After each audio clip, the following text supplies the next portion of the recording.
throttling up, 3 engines now at 104%. Challenger, go at throttle up. Challenger, go at throttle up.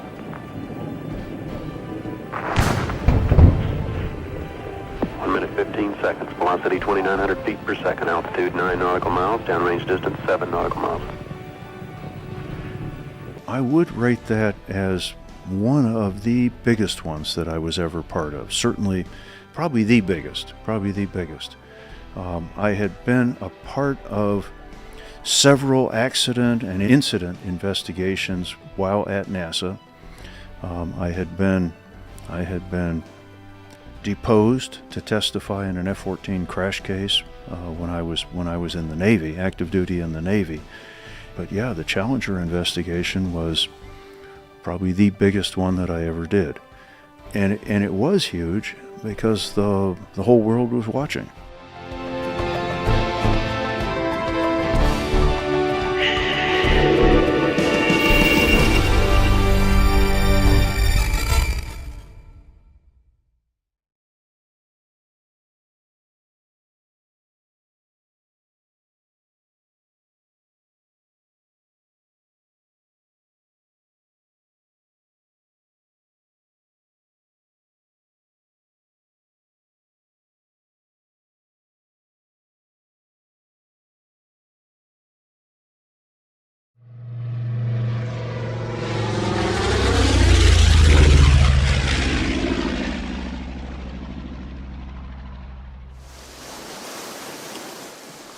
It was a typically beautiful Honolulu morning, Sunday, December 7, 1941. Some were on their way to church, others sleeping off Saturday night fun, while the military and civilians enjoyed their quiet, comfortable, complacent dawn. 6 Japanese aircraft carriers were steaming to within flying range of Pearl Harbor and Ford Field. At exactly 7:48 a.m., the first of 353 Japanese planes started dropping bombs on the bulk of our country's Pacific Fleet, which was mostly lined up, tied up, still in the water, in the tiny harbor, sitting ducks.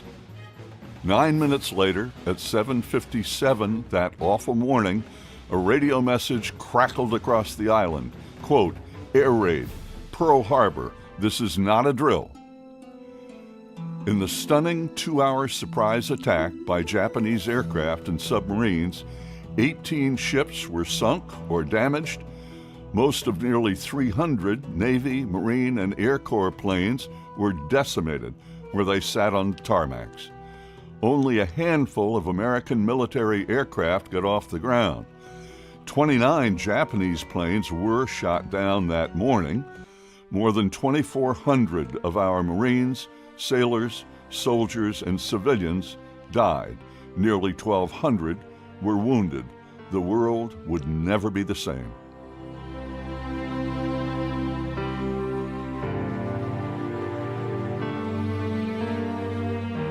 In a speech to Congress and the country the next day, President Roosevelt, declaring war on Japan, referred to the previous day of the attack, quote, "a date that will live in infamy."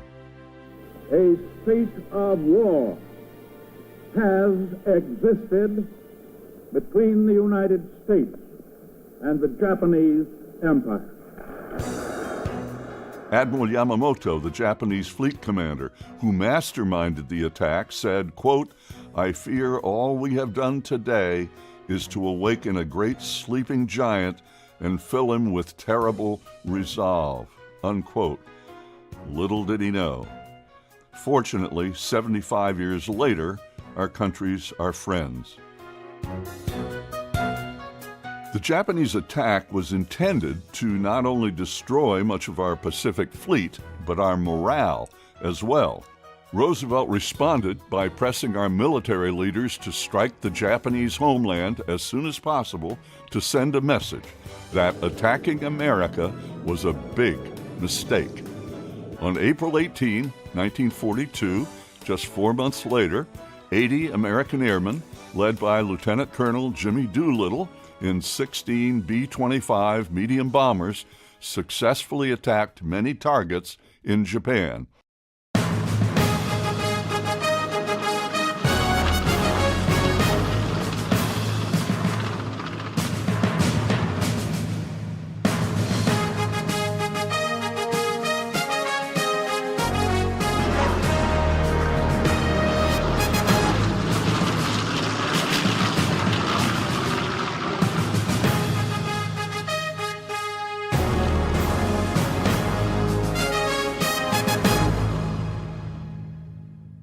All but 3 of the airmen survived that day.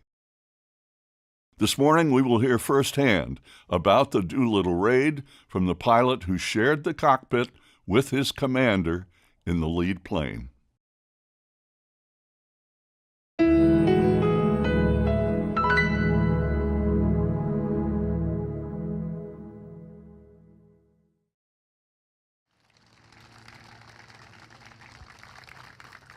Well, the good news today, ladies and gentlemen, is that you are here to experience a really terrific Warbirds in Review session. And the other good news is that you have 2 beautiful B-25s to represent the Doolittle raid.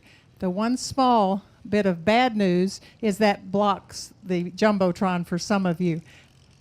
But we have the technology. If you have a smartphone, go to flyingondemand.com, and you can watch it right here in your hand.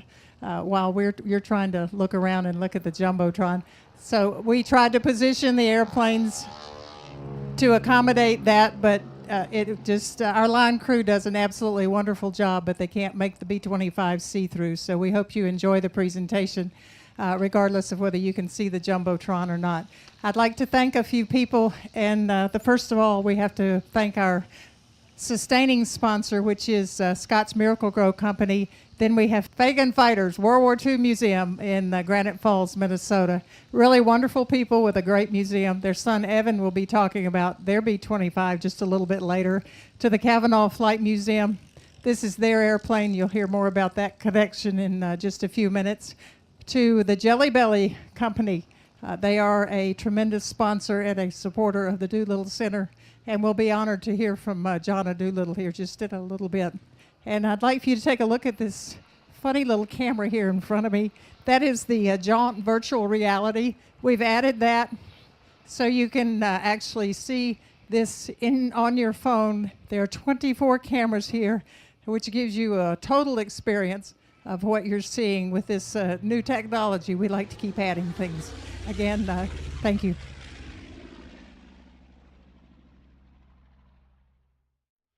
Good morning, ladies and gentlemen. I'm David Hartman. Thank you. Thanks. Please welcome Lieutenant Colonel Dick Cole and Jonna Doolittle, who is General Doolittle's granddaughter and biography. Colonel Cole.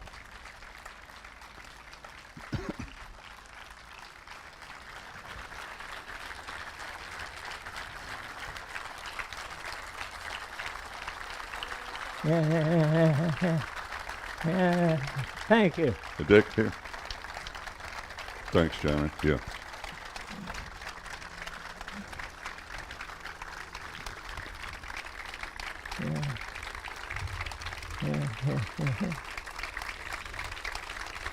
Dick, looks like a lot of people have a lot of respect for you.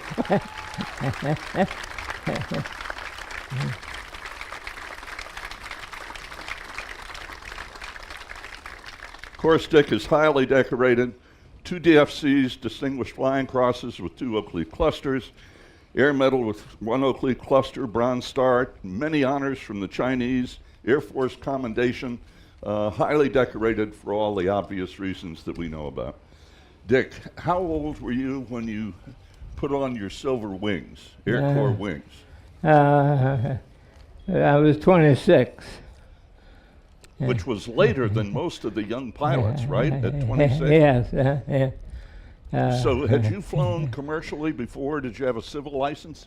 No, to get into what I wanted to do aviation-wise, I had to spend some time working on the farm and get 2 years of college, and I heard about the civilian pilot training program that Uncle Sam is dangling in front of a lot of young guys, and I applied for it, and I got accepted, and was able to go through the whole program. Now, when were you assigned to a B-25 unit? So, When were you assigned to a B-25 unit? That was your first assignment, right? Was B-25s? Yes. After training, Yes. right? Yeah. And where were you stationed? We got sent to Pendleton, Oregon, in the 17th Bombardment Group. And your mission at the time was what? What were you doing? Well, we were in the process of going to Columbia, South Carolina, and initially the 17th had 123s and B-18s, and finally we got some B-25s, and we trained in them. I mean, we went on a mock tour to the southeast in Florida, and had a mock war with the Army at that time. Now, how much did you know about the mission? How secret was it at the time? What did you know?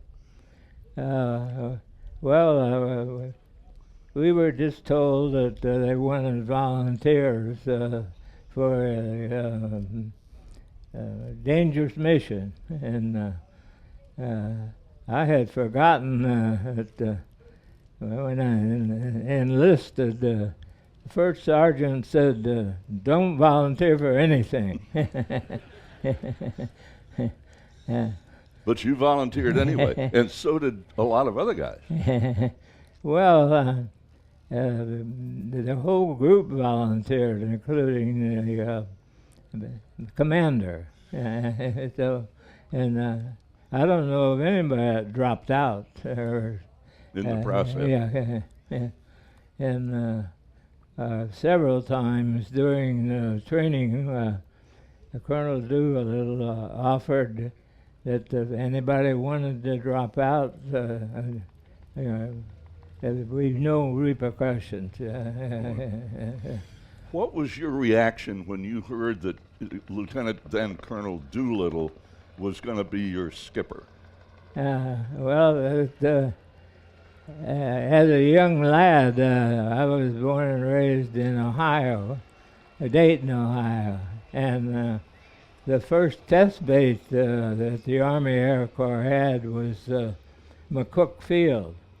And as a kid, I used to ride my bicycle over by McCook and sit on the river lever and watch all the old timers and what they were doing and so forth.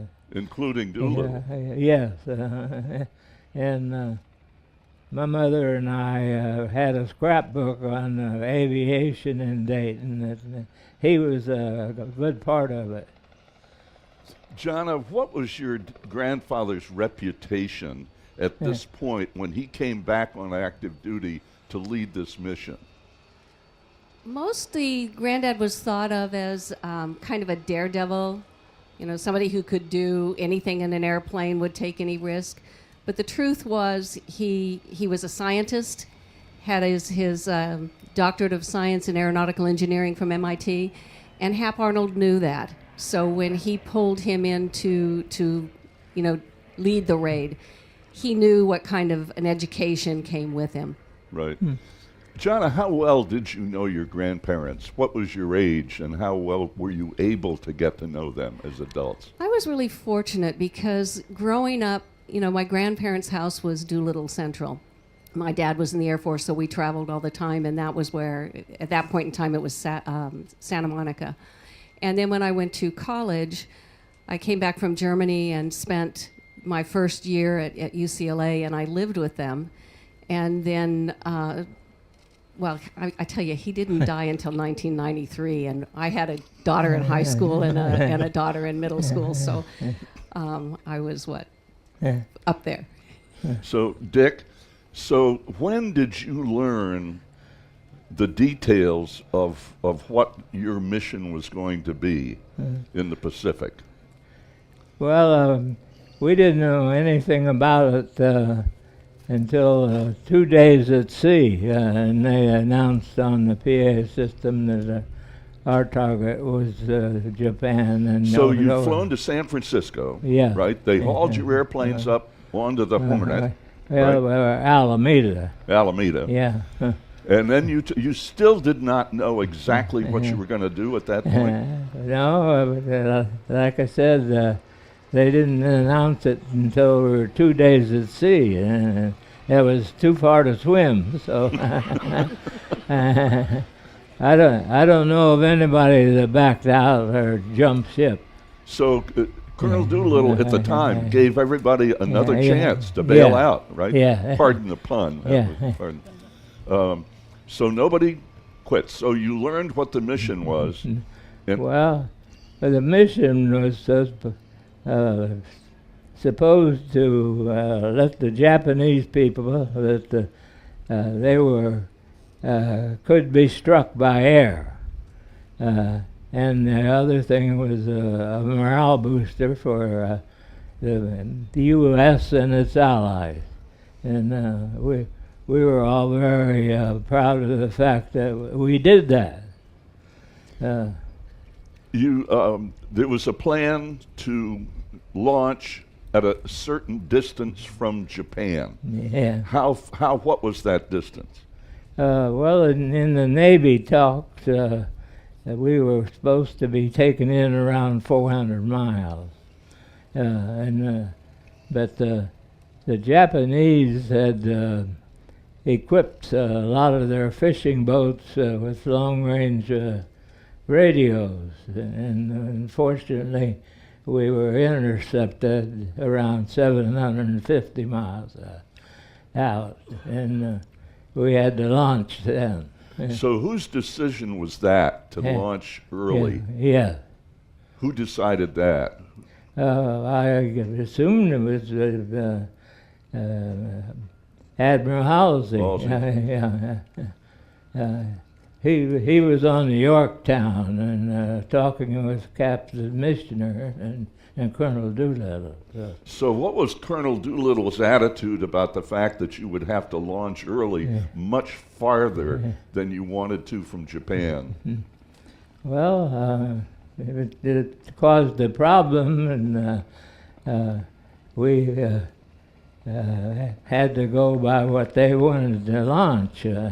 And we couldn't spare to lose any of any more aircraft carriers, because we only had 4 at that time. 2 were in Pearl Harbor and 2 were with us. So how much fuel, extra fuel, were you able to take on your airplanes? Well, the normal amount of fuel in a B-25 was around 600 and some gallons, and we ended up doubling the size. Plus, we had 10 5-gallon cans of fuel that the crew chief would dump in the gas tank where they put in the lower turret as we progressed out on the course. But they had taken the guns out. You didn't have you didn't have any guns on board, so you made room for the extra fuel. Yes. Our only armament was a 30 caliber in the nose, which was useless really. At the turret in the upper turret in the back, the 250 caliber. Right. Yeah. You launched. What were the winds, and how were they affecting what you thought was going to be your trajectory into Japan? Yeah. When we launched, was about 8 o'clock in the morning on the 18th. Originally, they had selected the launch date as the 19th, but since we got caught early, we had to launch when they said launch. Right. So how are the winds as far as the trip to Japan? What were the winds? Helpful or not helpful? Well, it was about 25 knots across the deck, and another 20 knots or so wind. On your nose? Yeah. We only needed about 20 knots to be airborne. Right. And but what about headwinds to Japan? How concerned were you about that? I don't remember what the headwinds were. I don't think there were any headwinds to Japan. Jonna, do you recall at all? Excuse me, Dick. Not so much of the headwinds, but I do know that the islands believed they were protected by the kamikaze winds throughout history. And it was those kamikaze winds that created tailwinds that blew the planes all the way to the coast. Wow. So what time did you reach your targets? You've got your 16 airplanes, you all reached the targets, and what time was that in the morning in Japan? We left the Hornet about 20 minutes after 8, and sometime close to noon or so, we over Japan. And what was the reaction on the ground? I mean, I hear you're flying at reasonably low altitudes. What was the reaction to seeing your airplanes by the Japanese? Well, as we shored into Japan in the outer islands, saw a lot of boats, fishing boats, we assumed. And as we got over the coast of Japan, people were waving at us. They were loading boats, fishing boats, and as we got in to Japan, we could see people playing baseball and waving at us, and it was like so far so good. Until the Bombay doors open and surprise. So what were your targets, you and Colonel Doolittle? Our target, we had incendiary bombs, and it was the bombardier's dream. He didn't have to worry about any initial point or so forth like that. That was the whole northwest part of Tokyo. Originally, Colonel Doolittle wanted to take off at dusk and fly all night. And the reason, or part of his reasoning, I guess, was that we wanted to set up since we were the first one, set up some kind of a reference point for the airplanes that were following us, particularly the ones that went on to Kobe and Nagoya. So, and how many targets were hit, Jonna? How effective were these raids of the 16? How accurate were they? To the best of my knowledge, only one plane didn't hit either a primary or secondary target. Right. So, and they were pretty precise to hit military targets or things that manufactured for the military. Right. Yeah. But Dick, then the challenge after you all attacked the targets was to try to get mostly to China. Yeah. So how did that go? Well, after we left Japan, we flew about 75 miles or so before we made a turn toward China, trying to fool the Japanese in case they were tracking us. And as we went across the China Sea, Hank Potter, the navigator, passed a note up to us that we were going to end up about 180 miles short of the China coast. And at that time, Colonel Doolittle said, well, we'll go through our ditching procedures. But nobody was really interested in ditching because since we were flying around 200 feet, you could see sharks lying on top of the water in the sun. And anyway, we stayed the course, and as we approached the point where Hank said we'd be out of fuel, we still had fuel. But the winds helped you. The winds helped you. At that time, we didn't know that we were under the influence of the big storm that was over China at the time. And it created a wind that blew from east to west. Some people called it the kamikaze wind, and we kind of liked the divine wind. We ended up with about a 30-knot tailwind, and that was how we were all able to make China. But there was a plan for you to actually land, right? Yeah. But what happened with that plan?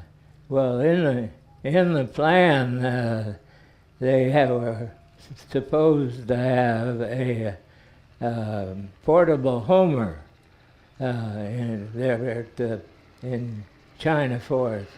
Well, with the big storm, everything was socked in, and the airplane carrying the Homer to help us out crashed on the way there, and so we ended up flying at 9,000 feet on instruments over the coast and into China, and a little bit of a sweat on the gasoline. And you finally ran out of gasoline. What was your altitude when you bailed out?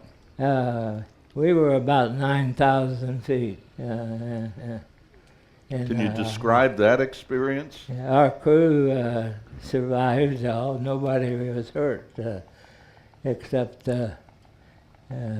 maybe I shouldn't say this, that I pulled a ripcord so hard I gave myself a black eye.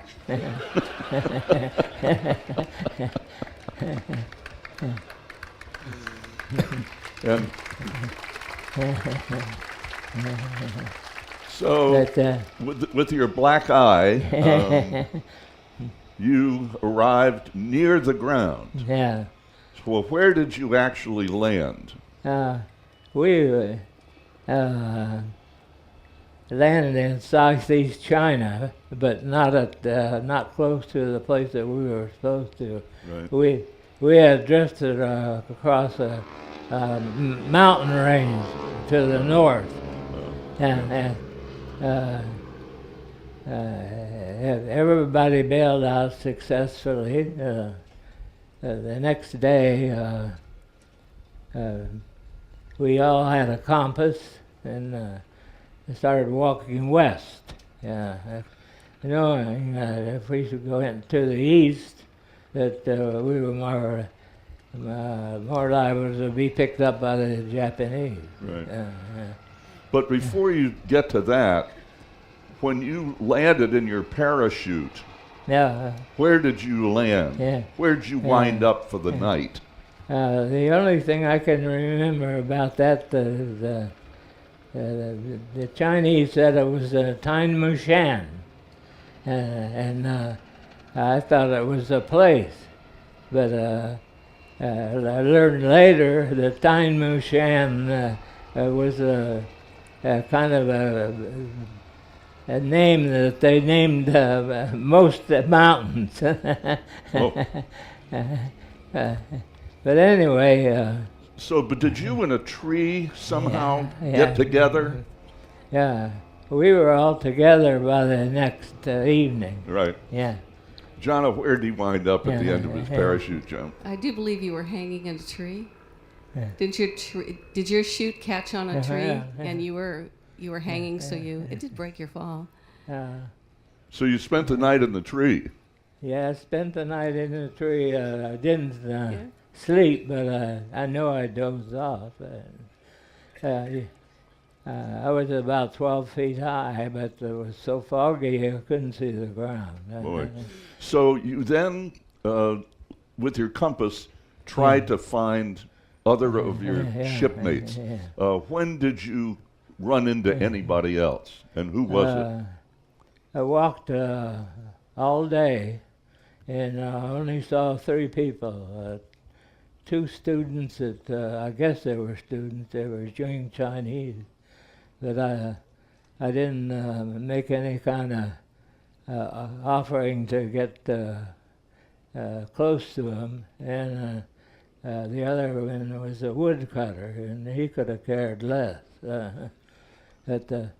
About evening, I came out on a cliff, and down below was a little military Chinese cantonment that had the nationalist flag flying over it.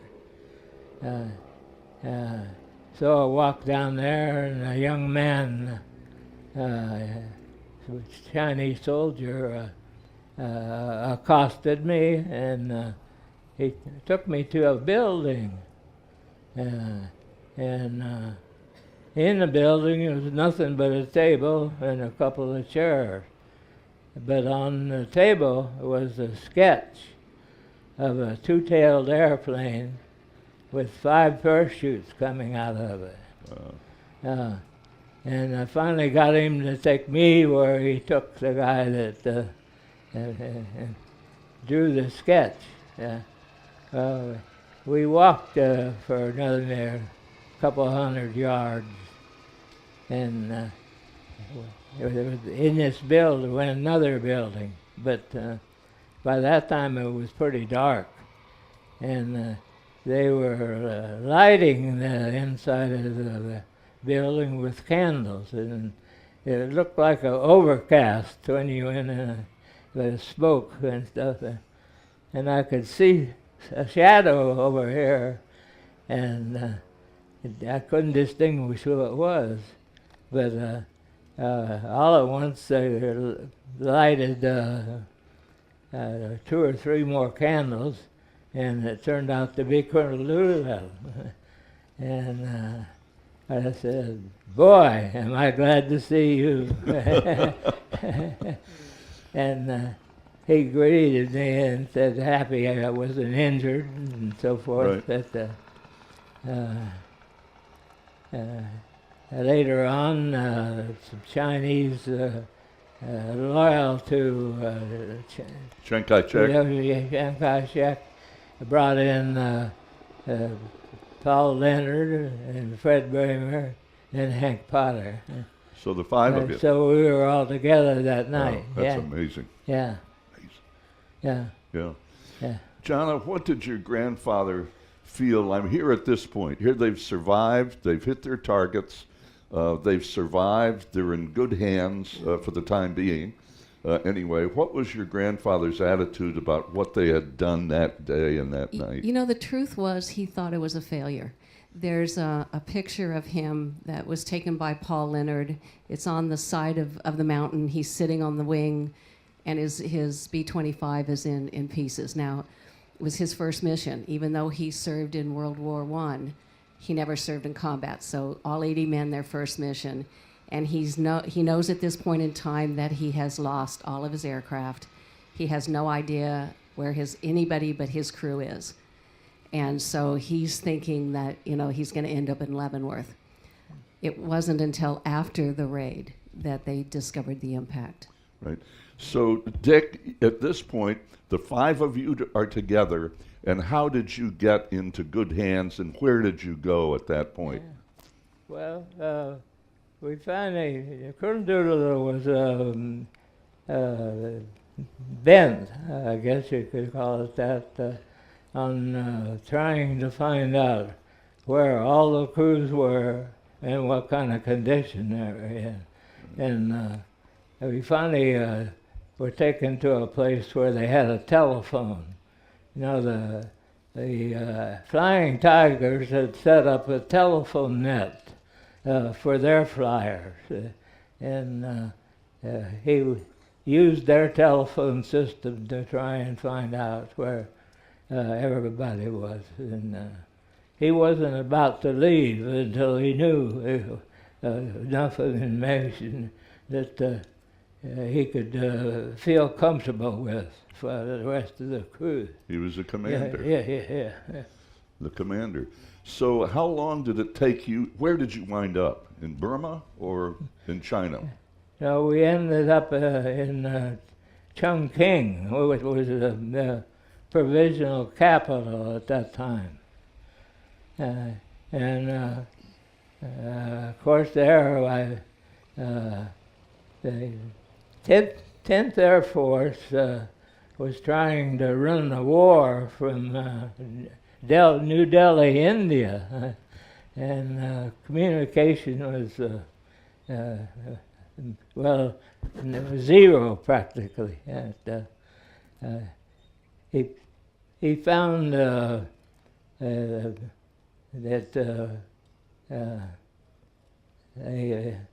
he was given some money, ransom money, and we spent time trying to ransom the crews that were captured, but and he had some help from John Birch that we happened to run into, but it didn't work out. So right, Jonna, how many crews did actually get back in good hands? Well, let's see. 3 members died that night. 1 bailing out, 2 drowned. 8 were captured by the Japanese. 3 of those were executed by firing squad. 1 basically was starved to death. Those 4 men that survived came home at the end of the war. 1 crew went to Russia. There's always going to be a question about that crew. But they were interned for 15 months before they escaped through Persia. And the rest of the raiders made it across China and into different assignments, some in Burma with Dick, some back in the States. So really only 7 died as a direct result of the war. Everybody else either made it back into one of the other theaters or home. You might have thought that after pulling this off, that these guys who survived, you know, they'd bring them home and sell war bonds or whatever. And yet, what did you do? Well, originally we were told that if we survived the mission, we'd get to come home. But you know how that goes. Yeah. It ended up there were 26 of us that didn't receive the orders to come home, and being there was better than Leavenworth. So So you flew the hump. I mean, you were flying. About that time, they were put out a call for pilots to go on the air link that they established between India and China. The higher-ups wanted to make sure that China was kept in the link. Yep. And so they commandeered quite a few C-54 passenger planes from Braniff and sent them over to that area, along with any of the pilots that were reserve officers. And there were six of us decided that we'd like to get hooked up into the process of going back and forth in China, and that's what I did. And Mike, there's so much more to his story, and Sleeping Dogs Productions did an hour documentary that was shown earlier on the Jumbotron. That's available online to get much more detail of the story, and it's all comes, firsthand from Dick about the rest of his career, which was absolutely phenomenal. It wasn't just this one raid, it was what followed, Jonna. I was going to say, they say that the raid was dangerous, but flying the hump was equally, that aluminum highway was equally as dangerous. What would your grandfather be thinking about Dick and his 78 colleagues? I have to tell you, he used to say it wasn't right to have favorites, but the Doolittle Raiders were his boys. I mean, I grew up with all these uncles that they truly loved, each and every one of them. You guys called my grandmother Mama Joe. You called Gramps the boss, and he made sure that they were taken care of in any way he could. They were just part of the family, and I think he'd be particularly proud to see you right now, Dick. Yeah. I think he's looking down and smiling. Yeah, thank you.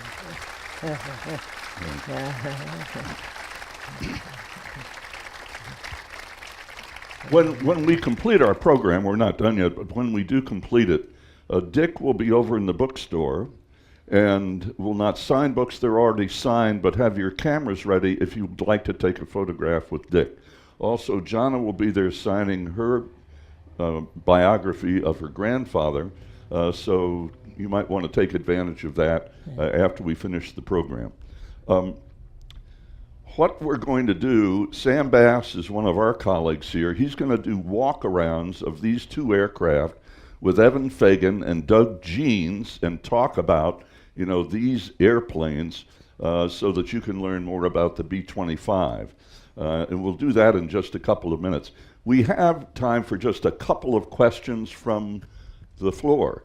Lady in the straw hat. And by the way, Lady in the straw hat, right there, has challenge coins for any of you that would like a challenge coins from this year's Warbirds. She is the lady to see after we finish the program.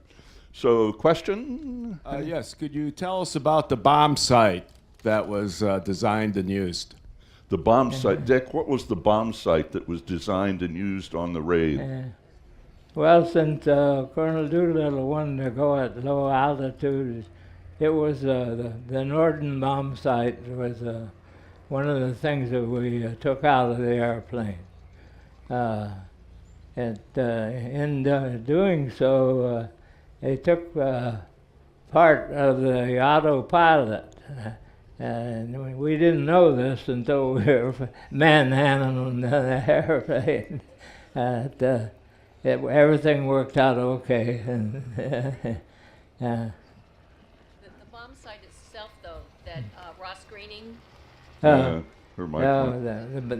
bomb site that Ross Greening developed was they put a price on it as 25 cents to make. It was a protractor with a sliding thing, and it worked out very well. Another question. Oh, hi, Dick. First of all, thank you for your service and all you've done for the country.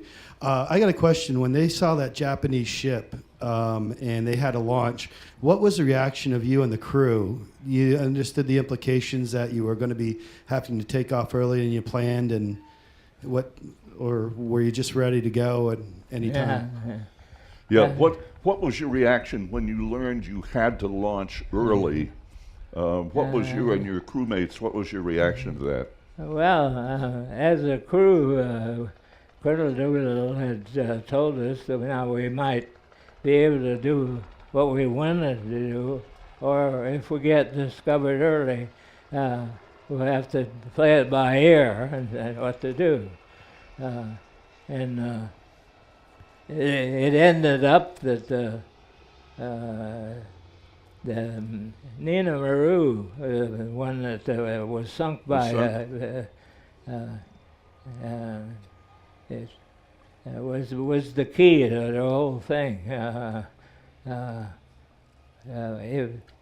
It turned out that there were quite a few battleships, enemy battleships, around Tokyo and so forth. And I think we would have been worse off if we had gone farther in. Yeah, Jonna? There was a whole net of picket ships around the islands, and they did have the ability to radio back. I wanted to jump in here, too, for just one thing. They trained 25 crews. Only 16 airplanes made it onto the Hornet, but all crew members made it on. So any one of those guys could have stepped down at any minute. In fact, if I'm not mistaken, weren't the other crew members offering to buy your slot? Nobody did. Ladies and gentlemen, Lieutenant Colonel Dick Cole and Jonna.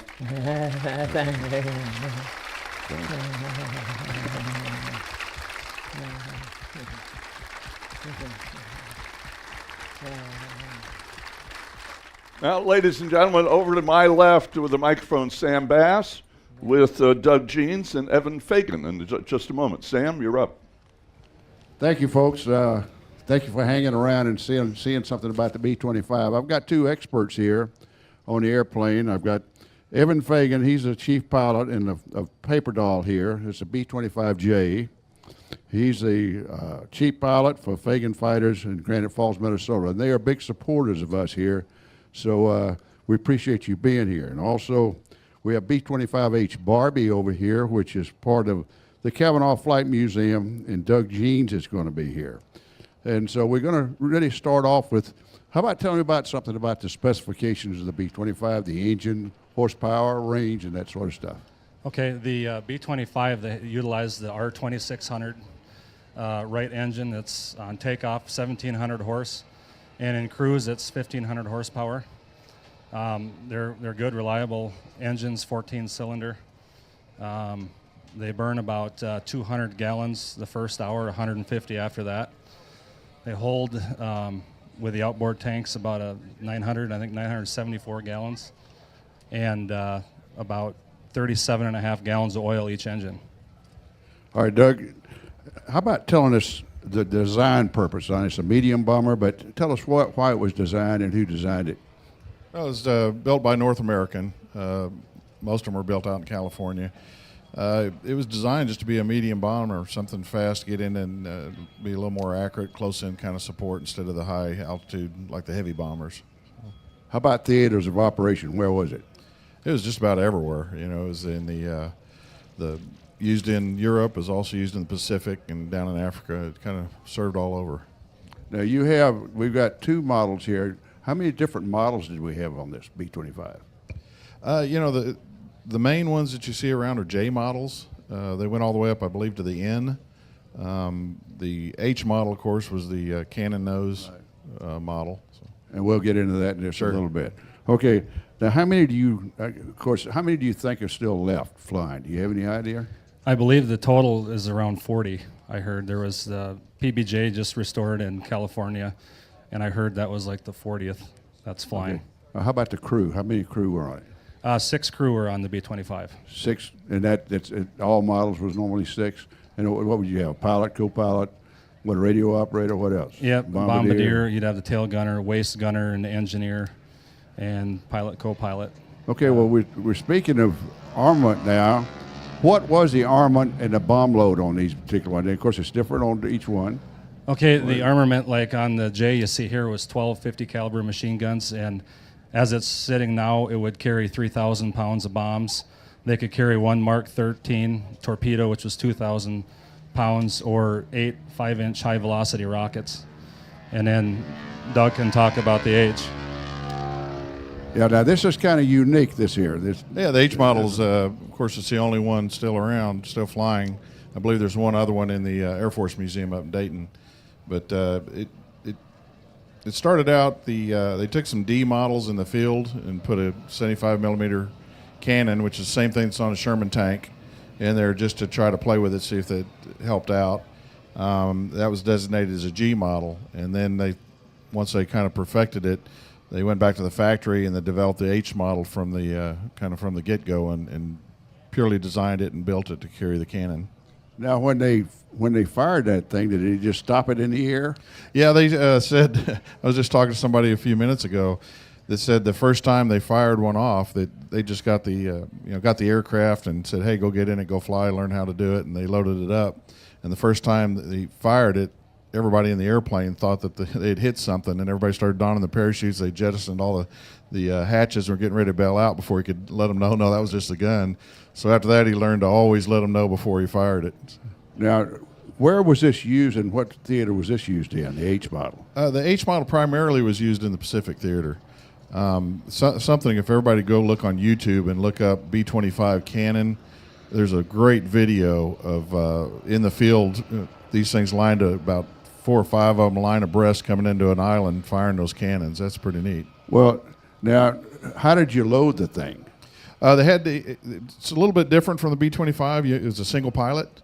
The right seater was basically called a cannoneer, and his seat was a little bit further back. And he loaded the gun and then would get up out of the way. And one thing they found out, we met the guy that worked on the prototype that's in that film that I was talking about. And the first time they fired it, the breech came out of the back of the gun and went through the wall and into the bomb bay. And that patches on the airplane in the bomb bay. So what they would do is they would load it, and then the cannoneer would get his feet up out of the way just in case that happened again or a shell was ejected around, and tap the pilot on the shoulder, and he'd fire. And it took about 1.5 minutes to get each round off. Well, did they use it like a strafing mission, an air-to-ground? Is that what they were using it for? Just about always, yeah. They just come in, line abreast. Like I said, the video really shows it pretty neat. Come in line abreast and attack a target, and of course shoot the 50s, get everybody's head down. And with the 50s and the tracers, just like the Sherman, it has the one gun next to the cannon. Well, they can watch the tracers. Once they start hitting the target, then let off a cannon shell. Yeah. So, well, now the airplane has got a nose wheel on it. This had to be one of the first ones with a nose wheel, wasn't it?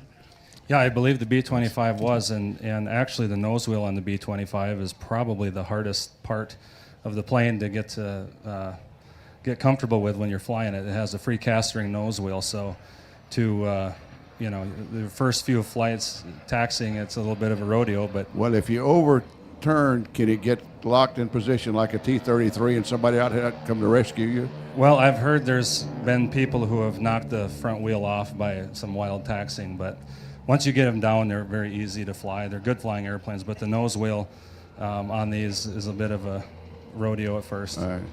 Doug, now you're familiar. Airplanes, I love them.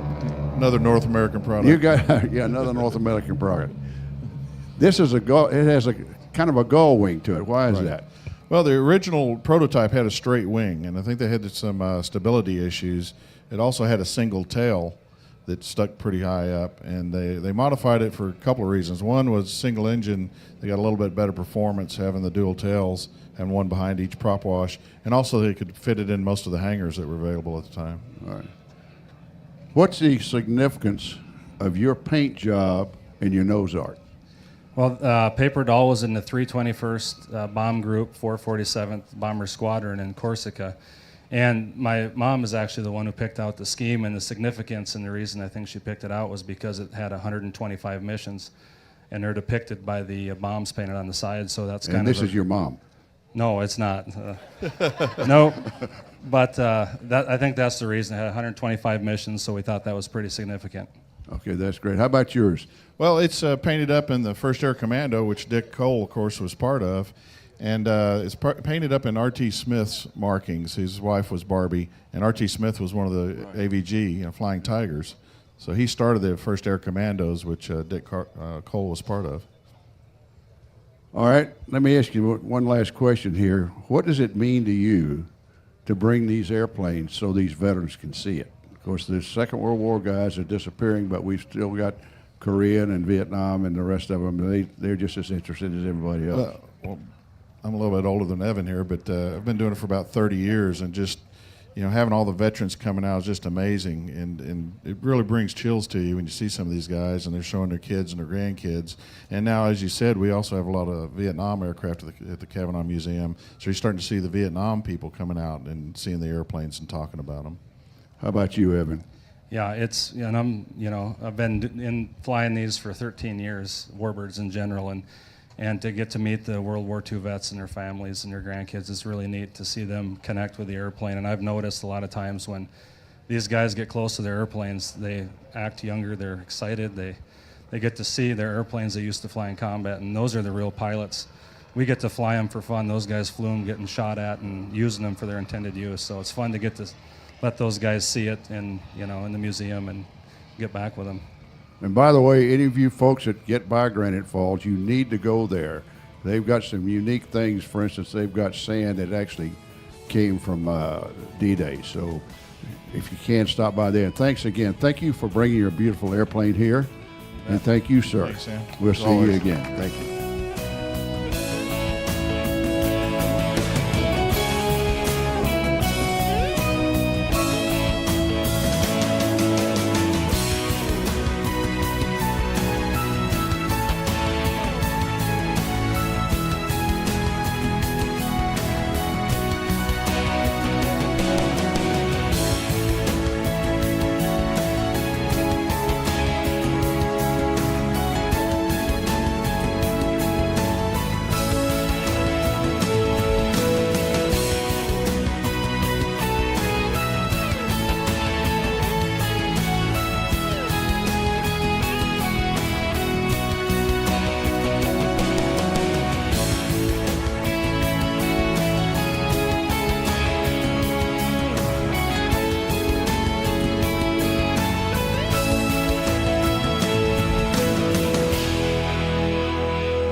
Ladies and gentlemen, my name is Connie Boland. I am the founder and now the coordinator for Warbirds in Review. And I'm going to take a few minutes this morning. Kyle Guyat is actually the one who takes care of all the people, all the details. She makes my job so much easier than it would be otherwise. It'd be impossible. Ladies and gentlemen, please give a hand to Kyle Guyat. She works so hard. There are a lot of people behind the scenes. And speaking of behind the scenes, we have the Sleeping Dog production crew that are professionals at what they do, and we produce a world-class event. I mean, we are an event, and we in Warbirds are the place to be, and I thank all of you for making this such a success. And so we thank all of them. To Scott's Miracle-Gro Company, they are the reason that we are able to hire this production team and bring it to you. Scott's Miracle-Gro is the sustaining sponsor, but without Ron and Diane Fagan and the beautiful building we have behind us, we would not have the production room and the ability to do this. Today's program is about the greatest generation. In a few minutes here, you're going to hear from three gentlemen whose paths in the service were quite different. We're going to try to blend those together, but those three stories are standalone, with each of these gentlemen going to serve their country in their own area of expertise. We have Lucky Do, and here in just a few minutes, General Ed McElhenney, who is our moderator, will come out to introduce the two gentlemen that we have on hand here in person. And before that, I'd like to say thank you to all of the aircraft owners who have allowed us to use their aircraft this week, and to all the volunteers who have made this possible. It would be impossible for me to name all of them, but that includes the flight line crew, the aircraft owners, once again, the presenters, the family who have helped us in getting the family members here to be part of our presentations. And it promises to be a really good program, so please direct your attention to the Jumbotron and we'll get on with the show. Thank you very much.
1941. The world is on fire. In Europe, Hitler's Wehrmacht and Luftwaffe have crushed all resistance. First thing that was implemented by Hitler after he had taken to power was a Ministry of Propaganda. And under this ministry, all of the information industry had been centralized within half a year. That is, there was only one radio channel that was completely controlled by the Nazis, and all of the print industry, all newspapers, all magazines were under control of a censor that sat in the Ministry of Propaganda. It was strictly forbidden by law to listen to foreign radio stations, to radio stations outside Germany. So the first thing they tried was to limit the Germans' view on the outside world and make them think in the direction the Nazi Party had decided. Only England still stands against the tyrant's plans for total conquest. Imperial Japanese forces have brutally overrun much of Southeast Asia and parts of China, and threaten India, the Philippines, and even Australia. The United States has been supplying Britain with food, fuel, and weapons, but Americans are reluctant to fully enter the war until a surprise attack on the U.S. Naval Air Base at Pearl Harbor, Hawaii, by Imperial Japanese carrier planes propels America into the storm.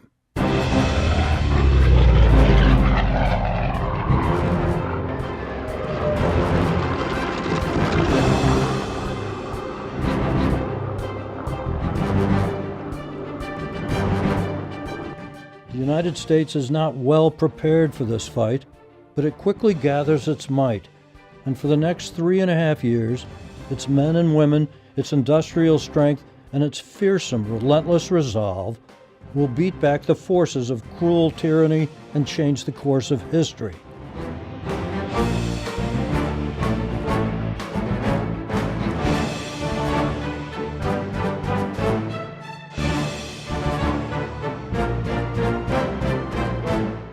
The men and women who fought that war under the U.S. flag have been called the greatest generation. Raised in the Great Depression, hoping for a better life, but taught to make do and to make the best of what they had, they went to war because it was their duty. Ordinary young men and women doing extraordinary things. In foxholes, tanks, ships, planes, bunkers, and field hospitals, doing whatever it might take to win the war and come home again. Tens of thousands would find their final rest in foreign soil. And when it was over, those who did come home rekindled that fearsome resolve and helped to make America the strongest, wealthiest nation on earth. It's been 78 years since that terrible conflict came to an end. Most of the young men and women who fought in that war have passed on, gone west, as aviators say, and more of them follow every day. It is up to each of us, their sons and daughters, grandsons and granddaughters, to help preserve their stories, to retell them, to pass them on to future generations.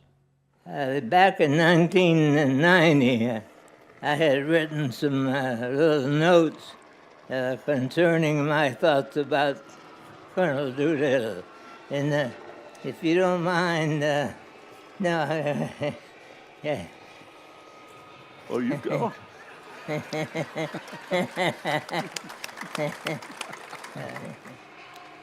Actually, Colonel Doolittle was 5'6", but the way I was able to put it together was he was short in stature, but tall on accomplishment. A man of integrity, honor, and courage. He excluded confidence, determination, and strength. He was intelligent, educated, and humble, great respect for others, led by example and inspiration to all, and we would have followed him anywhere.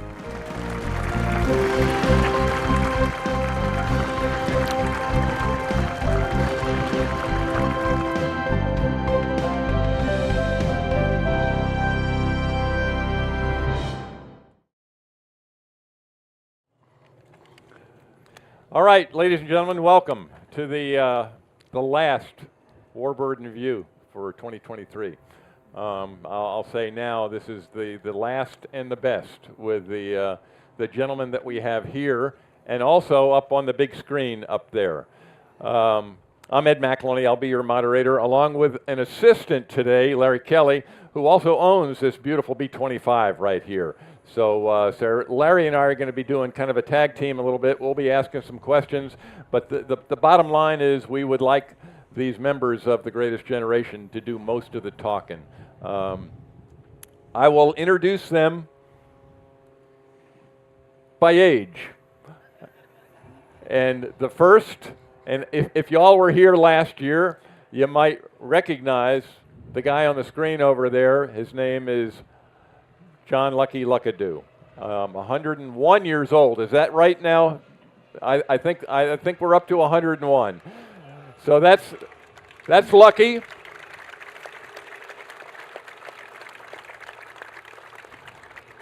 He was a member of the Bloody 100th, and he'll tell you stories about that. But he was a B-17 pilot, and he successfully made 25 missions in World War II. And survived to be here. Number two, in terms of chronology, I think we've got our last man down here, Mr. Verbanek. He's a lieutenant when he fought. I think he's 99 years old. 99. So Carl Verbanek is 99 years old. And the youngster of our group is Bob Holmstrom here, staff sergeant when he flew. And I think, Bob, you're what, 97? 97. Okay, so he's only 97 years old. Thank you. The program that we've got today, we've got these three great individuals, and each one has got their own stories. So we're going to kind of separate it. Each one will have his own time. At the very end, we'll get Larry to talk a little bit about the airplane, and then we'll open it up to questions. So with that, we're going to start with Lieutenant Carl Verbanek at the end. And by the way, Brittany's his granddaughter, and she's going to be assisting today.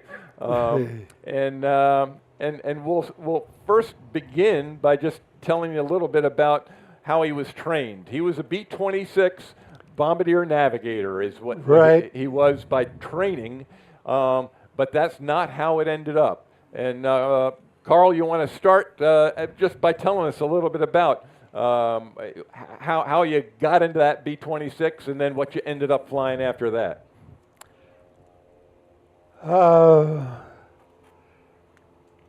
Transition training, B-26s. Our crew, we were on our way to pick up our new airplanes in Florida. We had been training in Barksdale Field in Louisiana. We loved our airplanes. We thought that the 26 was the greatest thing there was. And anyways, on a train trip to Florida, somebody come up down the aisle and looking for me and another navigator. We were yanked off the train, put on another train to go to West Virginia. Our crew went down to Florida, got their airplanes. I was replaced by an ATC Navigator. They one step above what I was. They were trained with celestial navigation, which is a little something you might need when you're crossing the ocean and you have no landmarks to know where the hell you are. You got to work off the sun, and that gets you your directions and where to go. So they were Anyways, I was sent to West Virginia to pick up a ride on a Liberty ship. There's something else. 30 days on the ocean to get to Africa.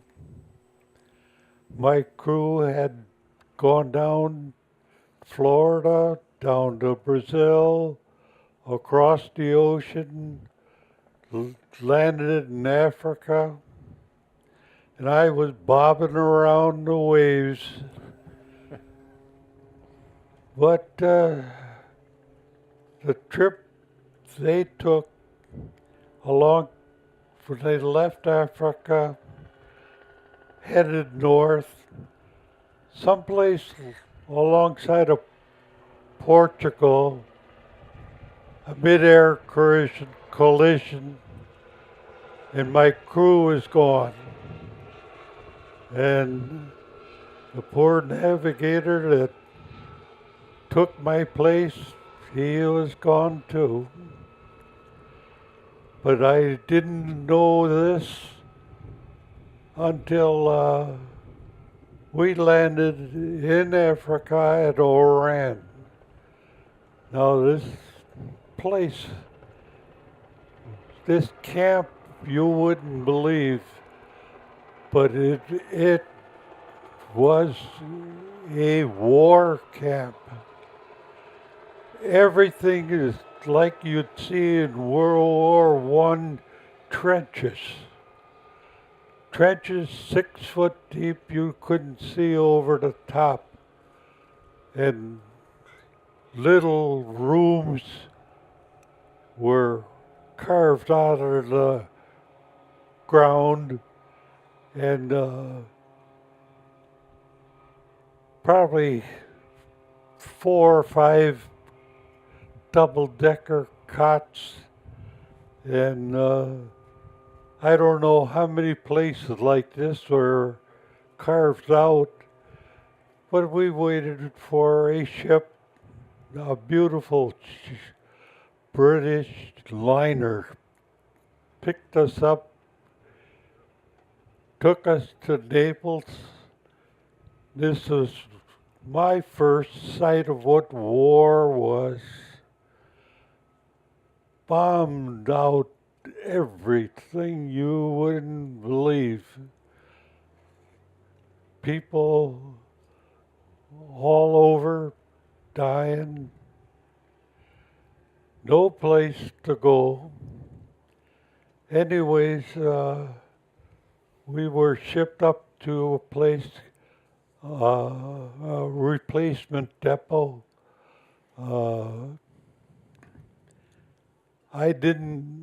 This is when I found out my crew was gone, and we sat around Naples for about a month. I finally got it signed to a B-26 outfit. When I got there, it had all been converted to B-25s. This is what I flew my missions in. I didn't get to fly many, but I had one mission that I'd like to tell you about.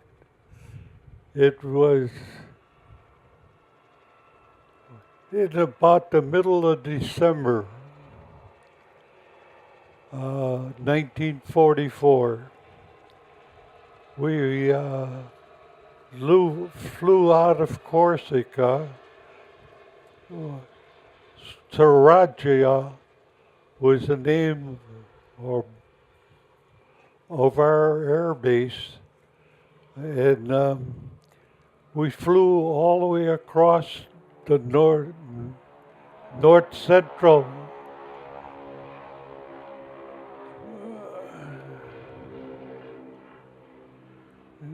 part of Italy, and we come out on the Adriatic side above Venice. And before you got that far, you could see in the sky airplanes. Airplanes and airplanes. I didn't know it until we read about it in the little newspaper. I forgot the name of it. But anyways, it was 1,000 airplane raid. B-17s, B-24s, B-25s, P-51s, the red tails. You could see these airplanes maybe 10 miles away. They were streaming up along the Adriatic, heading for the Palesti oil fields, and we knew that was a pretty tough place to go. Not knowing that the place that we were going, we would join the group until we got to the northern edge of Italy, and then we cut it back west to a place called the Brenner Pass. The railroad yards, the Brenner Pass was one of the very few places or routes that the Germans used for supplies to take care of their forces in Italy. The railroad yards or marshalling yards, they would put together trains, move them out at night. They couldn't do much traveling in a day because our planes were always looking for them. And what we were doing on this mission was to bomb up the yards. It was fantastic. The Germans had us nailed. Flak like you would see over Germany would, on front of us, just strings of flak straight ahead. We were bouncing around. Of course, I didn't know what the hell was going on. But anyways, on the way back, we cut through Italy and back out over the Mediterranean to Corsica. On the way along the Corsican coast, two planes had to go down. They shot up too bad. And we were on the tail end of our group. The pilot asked if we could break out of our formation and watch these guys. And we threw out a life raft. We could see them, the parachutes. They the planes were floating, but some of the crew had dropped out with parachutes. We watched those chutes, one after another, disappear, and the guys were gone. We made it back to our air base, got out of our airplane, and the crew was running around it like mad. They counted 27 holes in it. And my pilot thought, well, he told me it was rougher than you'd think. And that raid was about the highlight of my flying career in Italy. Most of the other places were railroad bridges, warehouses, and things like that. We never encountered that, the problems of flying in real terrible flak German. They really had guns that really get to you, and they knew how to do it. Thank you. What can I say?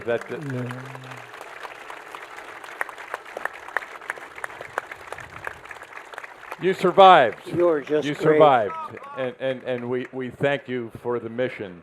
I have to point out something special on his left wrist right now, though, and his compliments of Larry. It's not. It's something that's just temporary, but we were inside, and you saw the film.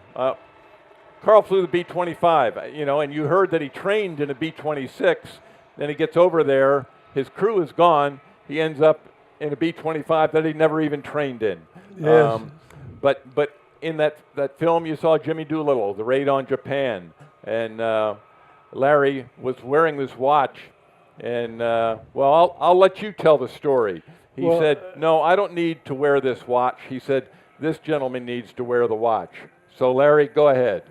Well, back in 1992, Jimmy Doolittle, when he had a meeting with Don Penny Snyder, who had been assisting him, Gerald Ford had introduced him, and Gerald Ford was a good friend of Don Penny Snyder. Worked for Gerald Ford as director of communications in the White House, and there was this big reception, and General Doolittle was there, and Gerald Ford asked Don could he help the general with some speech writing. The two of them wound up being great friends. They found out they lived on 3 blocks from each other, and for years their friendship was very, very close. In 1992, one day in the office when the Snyders were there helping the general with some correspondence, Doolittle opened his drawer and took this wristwatch out of the drawer and handed it to Don and said, "Here, you take this." He said, "The Air and Space Museum wants this, but I don't want to have them. They'll put it in a box and file it away and nobody will ever see it again. So you keep this and keep the story of my boys going." Don asked him, he said, "Is this the watch you wore on the raid?" It's a Charles Lindbergh invented Longines hour angle watch. It was given to Doolittle in 1939. And he said yes. And so it's been a prized possession of Don until last November when he passed it to me to be the next caretaker. You don't own something like Jimmy Doolittle's wristwatch, you become a caretaker. My charge is to find the next caretaker and to continue to keep the memory alive. And I bring it to events like this to share with other pilots, but sitting in here and finding out that he flew B-25s in combat, I said, "It's appropriate for you to wear this today, not me." So that's the wristwatch that he's wearing today. It was Jimmy Doolittle's wristwatch. And ironically, when he was with 12th Air Force, Jimmy Doolittle was his commander. Thank you, Larry. And yeah, Carl, I think you're going to have to give it back. That's all I can say. Well, but maybe a little later. All right. Next, we're going to go to our guest that is joining us via Zoom. And there he is, and there's Lucky. I'll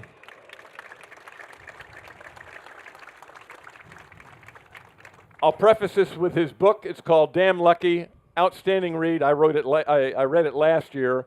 Great stories, and Lucky, I'll just say thank you so much for being here. I told him earlier it doesn't look like he's aged another year at all. He looks great, again, he's truly speaking. I wish we could have an entire program for each one of these individuals. Unfortunately, we can't. But Lucky, I'm going to just ask you what you want to bring out here. He was a member, as I said, of the Bloody 100th. That was the bomb group that if you were sitting there in a briefing and you had 4 guys sitting there, hey, one of those guys was going to come home. The other 3 were either going to be missing in action, prisoners of war, or passed away. So Lucky, I'll open it up to you. And where do you want to go with this? What would you like to bring out to this crowd right now? Well, I'd like to thank you first for having me. Even though this is somewhat remote, it is a pleasure to join you even on Zoom and share some of my experiences of 80 years. Uh-oh, technical difficulties.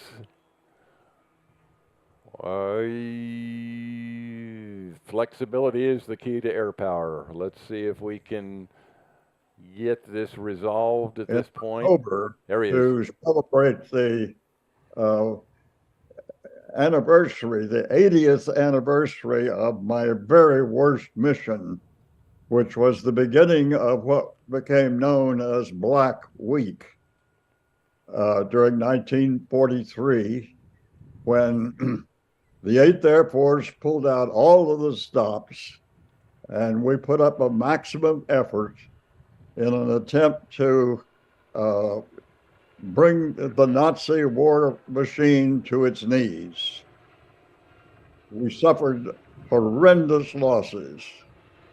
And as a consequence of that, but one of the things that I'd like to point out to you is that both the Japanese in the Pacific and Hitler in the European War grossly underestimated the ability of the United States to outproduce the world. This is what spelled our victory.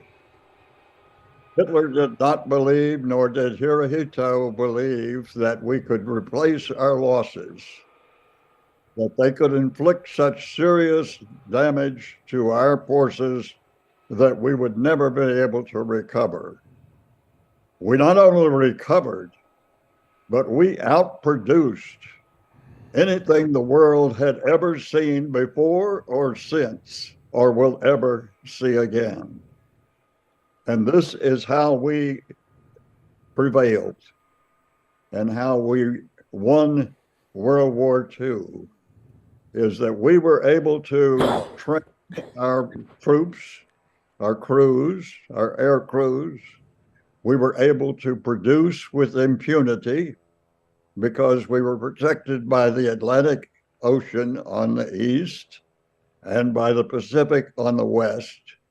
And we were not harassed day and night by bombing, as both the Japanese and the Germans were.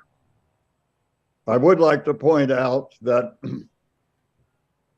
myself, as well as my comrades, were citizen soldiers. We were going up against an formidable enemy, certainly in Europe, that was so far experienced, better experienced, and better equipped than we were. And they'd been fighting for 4 years. So they knew what they were doing, and they had perfected their techniques, and they were extremely effective. And we were going up against the pros. We were playing in their backyard. Britain, or all of Europe, was completely occupied by the Nazis when we got to Europe in the summer of 1943 and began confronting them and trying to bring them to their knees, which we eventually did, as you know.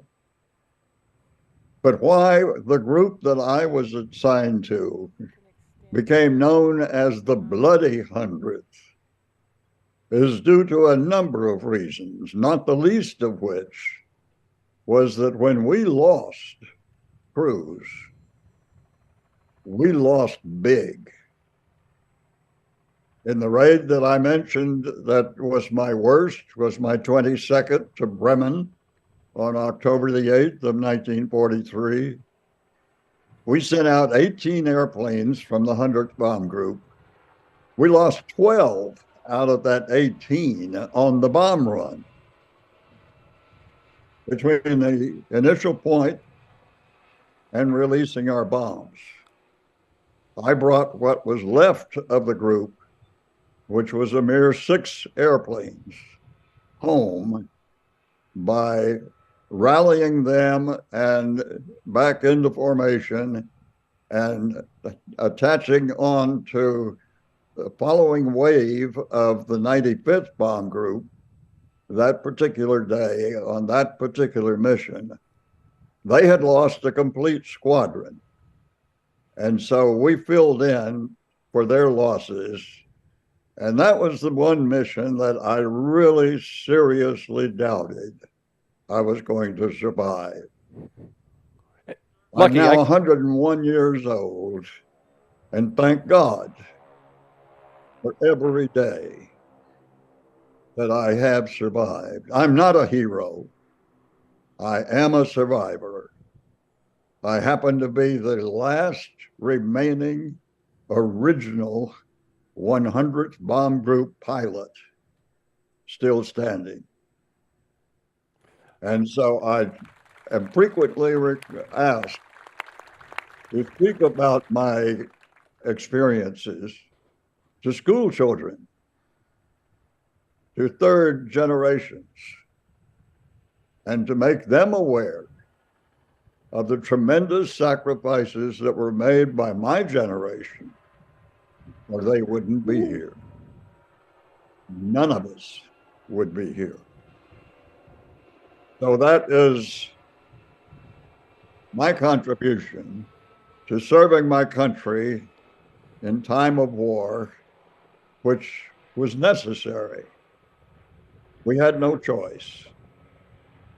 And unknown to all of you, because you weren't here at the time, all of America was united behind the war effort. Unlike anything that we've ever seen before or since. And unfortunately today, the oath that we took when we accepted service and were enlisted was to protect our values against all enemies, both foreign and domestic. And today, we are being betrayed from within. So it's necessary for current generations to be made aware of the sacrifices that are required to protect our freedoms and be thankful that we're able to do so. And it is my sincere hope that current generations will pick up the cudgel and insist that our values be honored and that we wave the flag with pride. God bless America.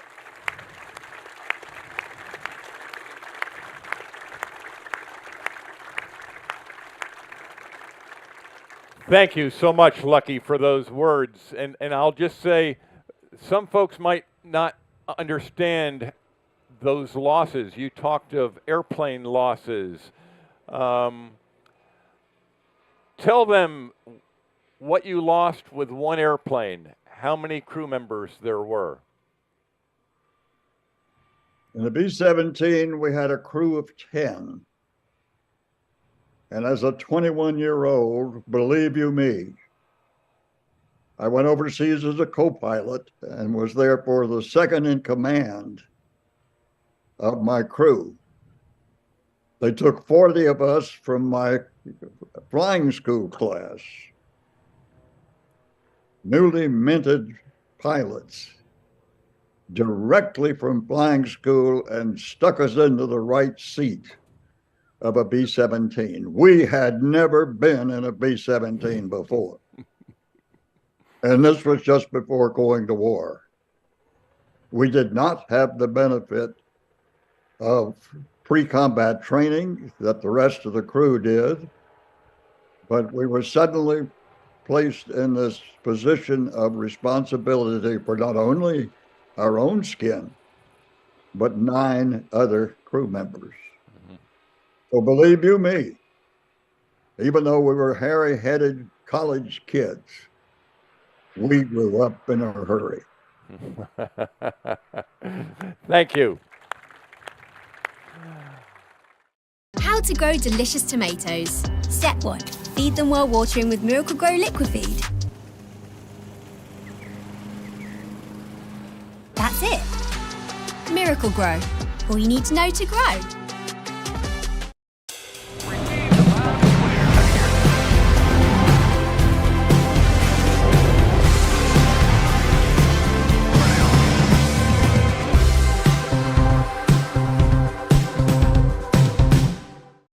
But I want to get to another one of our honored generation kind of guys here, and that is Bob Holmstrom. He didn't write this book.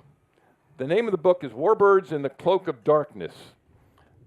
He was sworn to secrecy for 40 years and couldn't say anything about what he really did. His official position was tail gunner in a B-24. Staff sergeant. What did he end up flying? Well, he went to Europe, went to England, black airplanes. You probably never even knew we had black air. I mean, literally, they painted these airplanes black. They modified them somewhat and then sent them on these missions. The mission code name was Carpetbagger. And you'll see he's got some patches there that talks about the carpetbaggers. And he's going to describe some of those missions. But basically, it was a B-24 that flew low altitude, at night, alone, armed. But as he said, I don't think they ever fired a shot in anger. Right.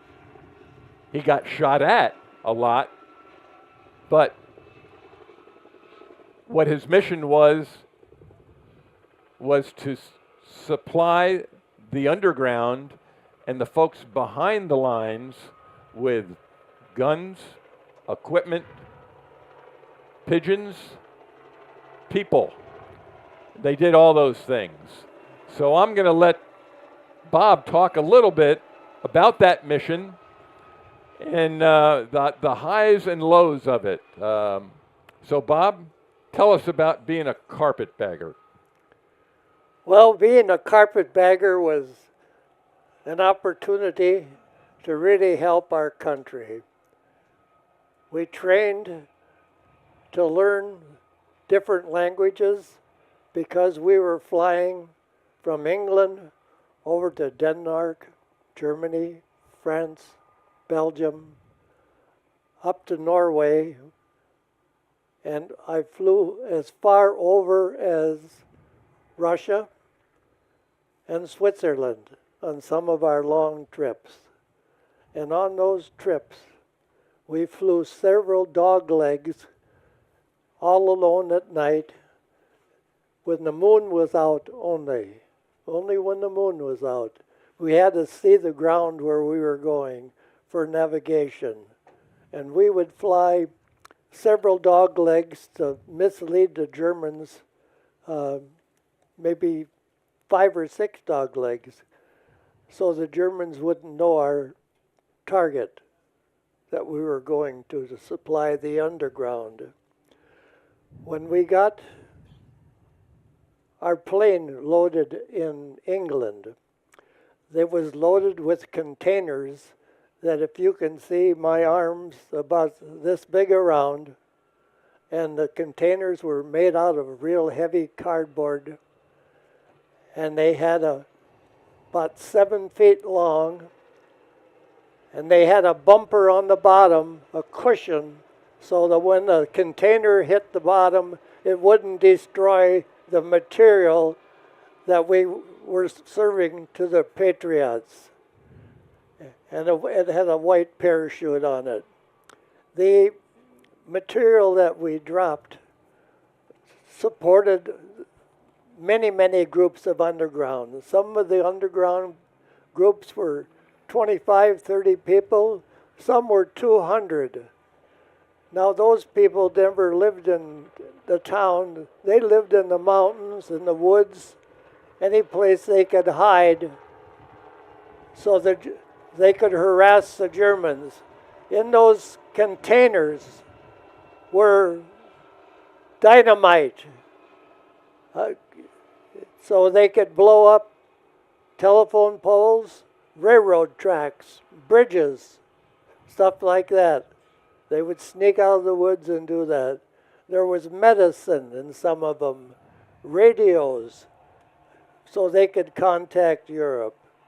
They also had machine guns and hand grenades, clothes that people needed, anything to survive just like you would today and tomorrow. But wait, I got to stop you. You talked about radios, but weren't there some pigeons in there too? Well, what were they doing? That was a different flight, but one trip was over by the Danube River, and my pilot would fly his route following the river. But the pigeons were in a carton like a Quaker Oats oatmeal box. Had 3 days of food for the pigeons. It had a pencil in there and capsules, so the Patriots, when they got the pigeons, would write down their message, their orders, groceries, medicine, or whatever they needed, and release the pigeon, and the pigeon would fly back to England. Sometimes it was a couple days, maybe 3, and that pigeon, carrier pigeon, would always make it back again. In that, when I would safety strap myself on the side of the ship and open up the trap door, my waist gunner would hand me each box, and I was told by the navigator when to throw it out.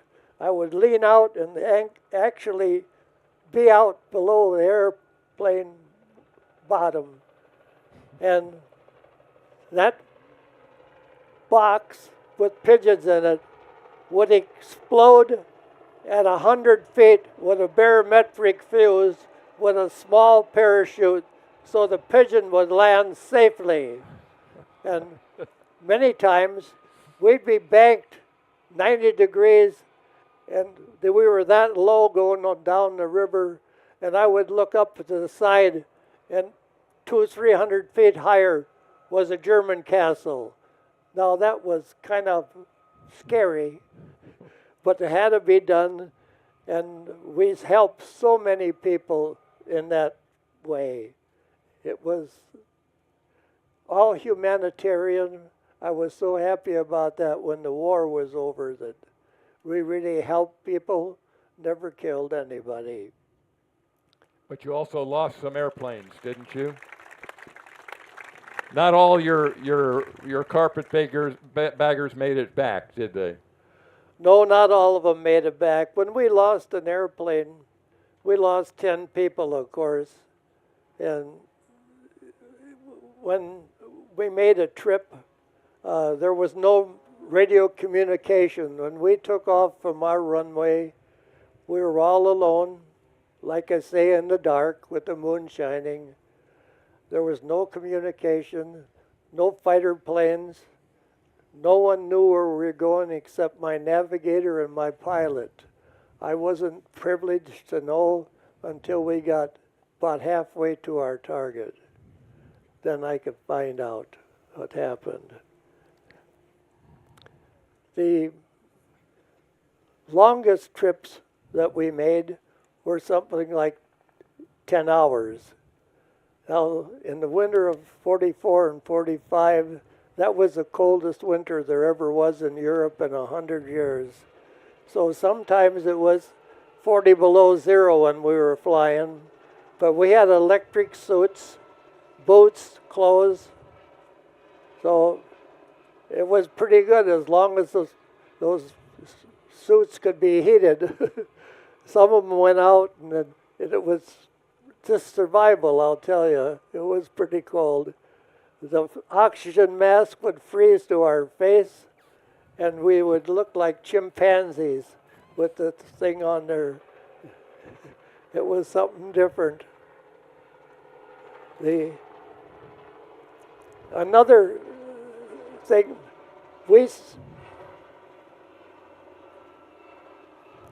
another thing that we were flying at night, the Germans really didn't pay too much attention to a single plane flying overhead. Sometimes an ME-1209 would come up and fly maybe 300-400 yards to our right or left, and wiggle his wings and turn and fly away. Wouldn't even shoot. The next time you better look out, because the next guy is going to be shooting. But it was just that way. All the Germans weren't bad. Germans were good, some of them. On some of our flights, we just dropped leaflets in containers. And at that time, we would fly only about 18 to 20,000 feet high. And those containers contained messages for the underground. It called some for false informations for the Germans, so we could maybe send them the wrong way and tell them different things and tell the German people actually what was happening in the war, because Germany censored their people so well that they couldn't get any messages from the outside. So, and we heard about those leaflets later after the war, and it was really something. That leaflets were dropped from those, like I say, 20,000 feet. At 10,000 feet, a barometric fuse would blow that capsule all to pieces, and those leaflets would spread out and cover a 30 square mile area.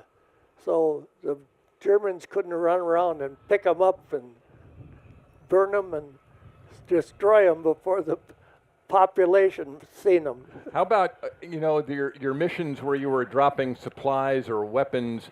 How was, and it was at night, obviously, how was it marked? Were there obviously probably not lights, but maybe fires, or what did they use to you got yourself in the area, but good navigation, obviously, but then, hey, what were you looking for? When we were supplying the underground with those supplies, we looked, and we had a time frame within about 5 minutes at a spot where we were going to drop. The Patriots knew we were coming. They built 3 fires in a row and one off to the side, or else they used flashlights and did the same. We made the drop on the side where the single light was. We would pass over at 500 feet, 450, whatever, so we could get down, and we'd have to slow up to below 120 miles an hour next to stalling speed. So when the capsules were dropped, they wouldn't rip the chutes. So all their stuff would be safe. Okay. And then we'd turn around and make a circle and fly back to Germany and look for those white cliffs of Dover when we come back. All right, I'm going to stop for now and turn it over to Larry and just get him to talk a little bit about this beautiful airplane that we've got here. He's owned it for quite some time. He's got thousands of hours in it. So Larry, give us a clue about this beautiful B-25 that we're using the shade for right now. Well, let me tell you a little bit first about the original Panchito served with the 396 Bomb Squadron, 41st Bomb Group, 7th Air Force in the Pacific. And you see the name Don Seiler under the window on the left. And a special story is about why that's painted on there. But when this particular airframe was built in late 1944, it was too late in the war. It never was assigned to a unit used for a transition, and then it wound up going to storage, and then it was sold in 1960 and turned into a fire bomber. We have some come by and see us a little later on. We'll show you some photo books of the restoration of the airplane. It was used as a fire bomber. Then later it went down to Florida, where it was used. The Howell brothers mounted a Volkswagen motor back in the waist gun area, powering a pump. They mounted spray bars under the hard points under the wings, and they sprayed orange groves and mosquitoes. And of course, the DDT they were using to spray back then just corroded the airplane. It was abandoned. It was donated to and basically abandoned outdoors at the SST Museum, St. Cloud, Florida. In 1981, the museum went defunct, and the airplanes were all sold. All the assets were sold. Tom Riley got the airplane, took the wings off, towed it to his restoration shop, and over the next 6 years, he and his crew worked professionally to restore the airplane. And the three gentlemen that owned the airplane and was paying for the restoration, their pastor at their church back in Texas was a gentleman named Bob Miller. Bob Miller and his identical twin brother Bill were the two turret gunners on Panchito, the original Panchito, serving in the Pacific.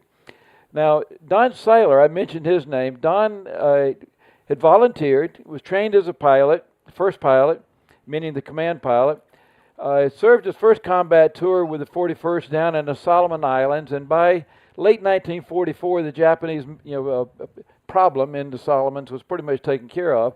41st Bomb Group was brought back to Hawaii to get outfitted with new aircraft. They flew G models with a cannon in the nose of them, a 75 millimeter cannon, a Sherman tank gun is what they flew down in the Solomon Islands. But now they got these brand new beautiful J model airplanes, and yes, they were not painted. Well, why did you stop painting airplanes? It slows down production by a week. It adds 600 pounds to an airplane, so that's one less bomb you can carry and a lot less fuel you can carry. Why did you need paint? So the way the airplanes looked was this beautiful bare metal B-25. So he and his buddy Ben Tarnascus, who had trained together, they went to the base theater, they went to see The Three Caballeros. You may have seen it. It's a Disney animated animated cartoon movie from late 1944. Well, they knew then what they were going to paint on their airplane. Bob could see himself, or Don, as this Mexican rooster shooting off the 2 6 guns. And Ben Tarnascus, the romantic, he could see himself as Carioca Joe, the green parrot from Brazil. He painted that on his airplane. And off they went to Okinawa. And when they arrived on Okinawa, Don Seiler was the senior combat pilot in the 396 Bomb Squadron, the old man. He was the most experienced, the one the new pilots had to fly with before they could fly with their own crews in combat. He was 22 years old. How many of you out there are 22 years old? Okay, I see a couple of hands go up. Yeah. Imagine being the old man, the most experienced guy, and being responsible for the lives of so many young men. But I had the great honor. At Mid-Atlantic Air Museum a number of years ago, we met Bill Miller. He comes walking up, showed me a picture, and it sort of caught my breath when I said, now I've got a connection to the original crew of the original airplane. And couple of months later, I met Don Seiler's kid brother at the Akron Air Show. And then I had a connection to the officers, and I found out that Don had died in the early 1980s from a brain tumor. He had two young boys. These two young boys never really knew their dad. But I found out that both had grown up to be aeronautical engineers, and Don's wife was still alive and doing very well. They had never met any of the enlisted that had flown with Don in Okinawa, or even in the Solomons. Don had kept a very detailed diary. Bill Miller had. And in that diary was entry after entry after entry about what a wonderful man Don Seiler was. No one ever had a spark plug foul on them when they were flying with Don Seiler. He was the one that they all wanted to lead the missions. So here was these two young men who had grown up, never really knew their dad. So we invited Ruth and the boys to join us at the Cleveland Air Show in the fall, and Bill Miller came along with his diary. And this is what Warbirds is about. They're sitting on the tailgate of a pickup truck, parked under the airplane the day before the air show started.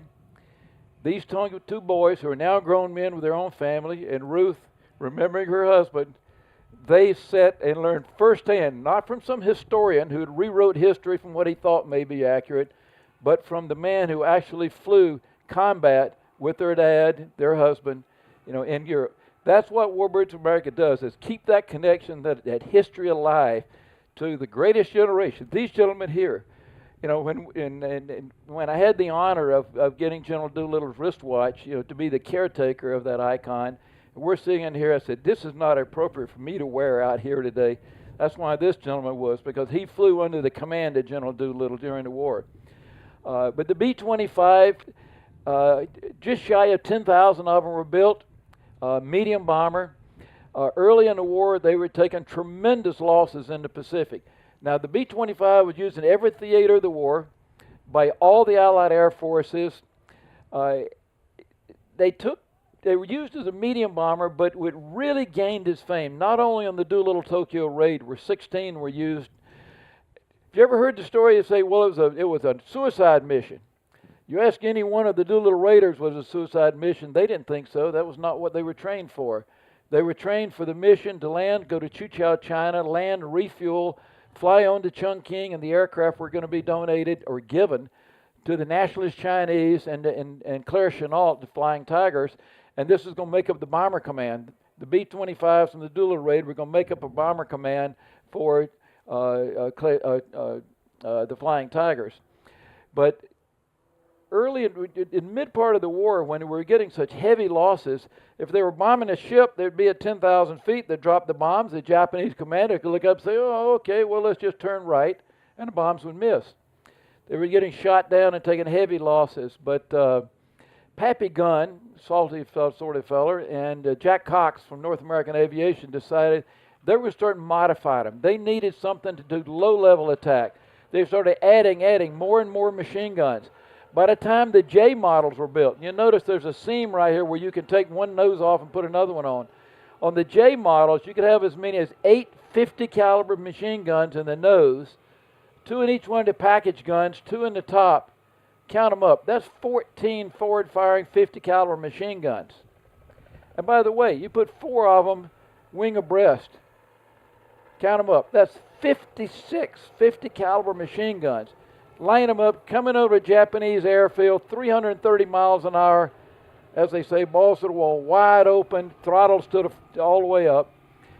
Treetop level, the Japanese turn their machine guns up. It's like trying to run under a waterfall without getting wet. They were getting hit. They were getting shot up. The 345th at one time, the Air Apaches were taking as heavy losses as 20% losses a day. But yet going back into combat the next day after sleeping all night in the swamp, getting eaten up by mosquitoes, eating rancid food, getting up, going again. The mechanics working all night. There was a mechanic for the 345th one time. He told me, he said, you know, without us, them pilots, they just another mouth to feed. These guys work all night long to keep the airplanes flying. But imagine the firepower then. So the B-25 really gained its fame later in the war when they were used close air support, ground attack, very, very effective then in the role as a strafer. There was one young man one time, he again, another 345th Bomb Group story, and then I'll give it back to you, Ed. But it's an interesting story. They came back from a mission. The left engine was feathered. Cowling was all busted up. It landed, and you can't taxi a B-25 without both engines running because the nose wheels are free-castering nose wheel. I see Nadav here. He learned that when he went through our flight school. Kiara and Sabrina over here, they learned that when they learned to fly with us. So all he could do was land and roll off the end. Well, this was supposed to be a milk run. They'd shot this airfield up day after day after day. So the CO comes running down a Jeep, gets out of the Jeep, this boastful says, "What the hell happened to you?" Big, tall Texan, he said, "Well, sir, we hit a bird." He said, "How the hell could a bird do that much damage to an airplane?" He was sitting in a tree. That's a true story. The first time I heard that, I thought that had to be made up, but I heard that story later on from someone else. I love True story, but it defines what the role was of the B-25 later in the war. Well, I just got to ask Bob here. You were talking about the number of guns that were on your airplane. Well, you had a crew of 10 on the B-24, and how many 50 calibers you have on that thing? We had 20 50 caliber machine guns on this. That's not bad, you know. No. 20 50 cals on that thing. And that was a standard airplane, correct? Right. All right. All right, I'm going to open it up to questions right now. I know we're over. I think I haven't seen my sign yet that says stop. So I'm going to open it up to questions now. And questions for anybody in the audience here. Who we got? Can I ask a question? Young lady over here. Hi, I just wanted to ask Lucky a question. Well, first I wanted to thank him for his service and for sharing his truth with us who need to hear it right now. So thank him for that. But I was wondering if Lucky flew in the 463rd with Raymond Swanson. He was my uncle. Raymond Swanson, the 463rd. Did you fly with the 463rd at all, Lucky? No, we did not fly in the same formation with the 463rd. We were in the 3rd Air Division, and the 463rd, I believe, was in the 2nd. I'm sorry, the 1st Division.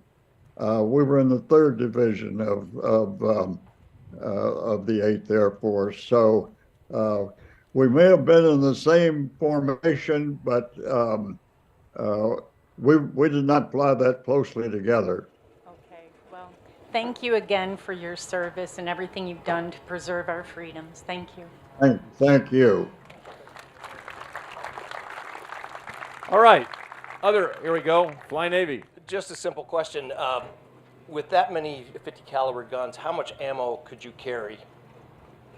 Okay, first, is that to Larry on the B-25, or is that for... Just whoever wants to answer.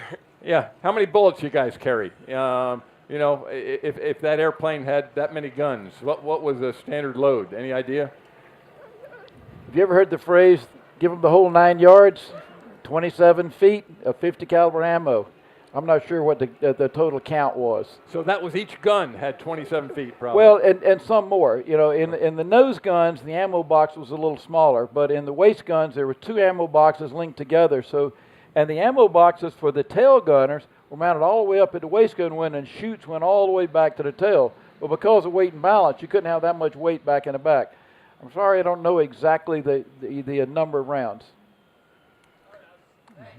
Okay, you're welcome. Before we go any further, I just want to ask, and I do this every one of my presentations, veterans in the crowd, please stand. We want to say thank you to the current active duty and any other veterans.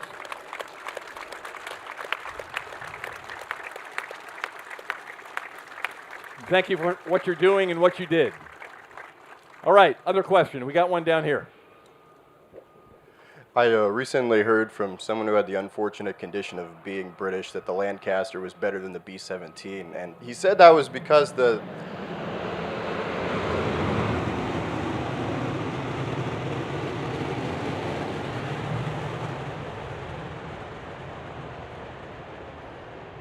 said that Oh, we're going again.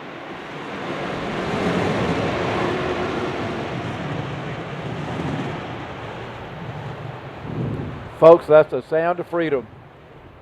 Okay, so What plane Get in was there that? quick.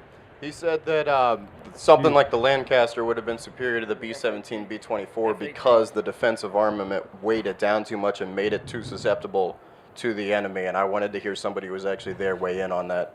I think it'd be our guy up here. I mean, he's the B-17 guy. So, Lucky, what do you think compared to the Brits? The Lancaster versus a B-17. What do you think of the Lancaster?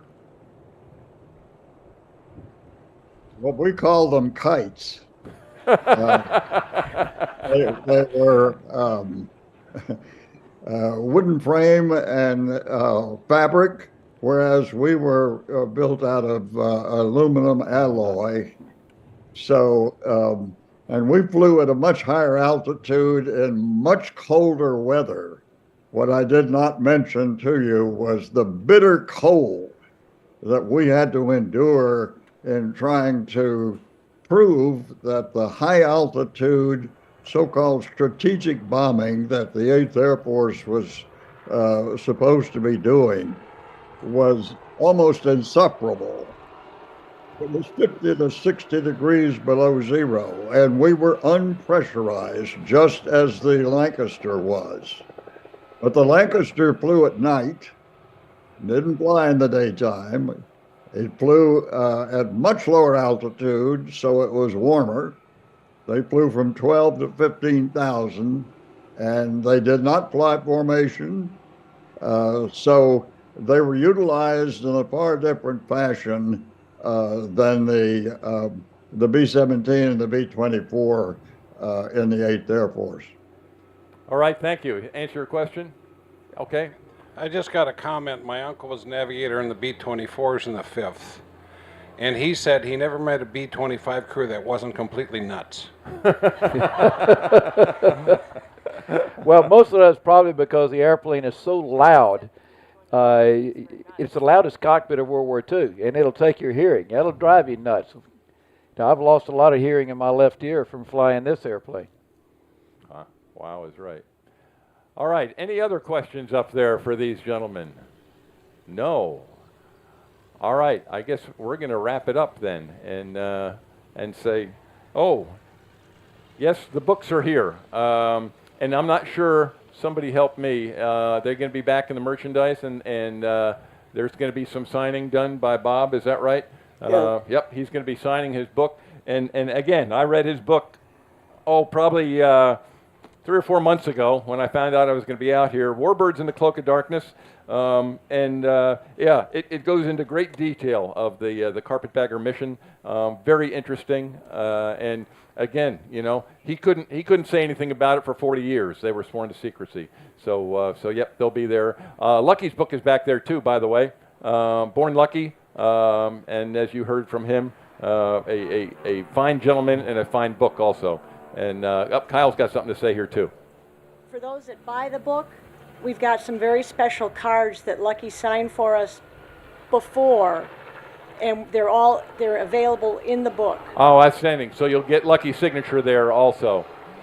So with that, yeah, I'm going to say that Larry's probably going to be down here. If you got questions and you want to walk around the airplane, take a look at it. Larry's the expert. He'll tell you everything he knows about this thing, which is considerable. And in the meantime, I say thank you for being here. I truly appreciate your presence. And more importantly, I say thank you to these gentlemen and what they did, when they did it, how they did it, and I thank you for our freedom. Bob, thank you.